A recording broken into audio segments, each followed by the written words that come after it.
প্রিয় আসসালামু আলাইকুম। আমরা চলে আসলাম লাইভে আমাদের পরিচিত এক মুরব্বী, তাকে অনেকে চিনবেন, আমাদের কনকশালী ইউনিয়ন ৯ নং ওয়ার্ডে তার বাড়ি, এবং সে এত কিছুর মাঝেও সে একটি ছোটোখাটো ব্যবসা বাণিজ্য করে, আবারও সে গজল, তারপরে আপনার গান টান সব কিছুই পারে। কাকা আসসালামু আলাইকুম।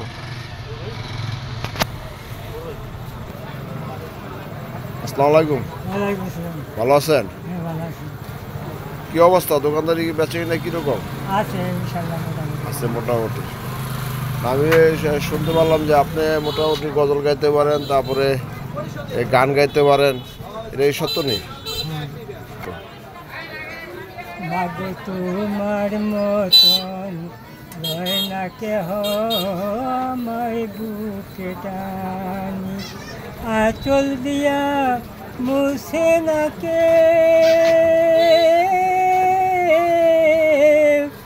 আঁচল দিয়া মুছে না কেউ আমার সুখের পানি। হায় রে মা জননী আমার, হায় রে মা জননী। ধন্যবাদ কাকা আপনাকে, আপনি সময় করে আমাদের আরো কিছু শোনাবেন। ঠিক আছে, আপনাকে অনেক ধন্যবাদ।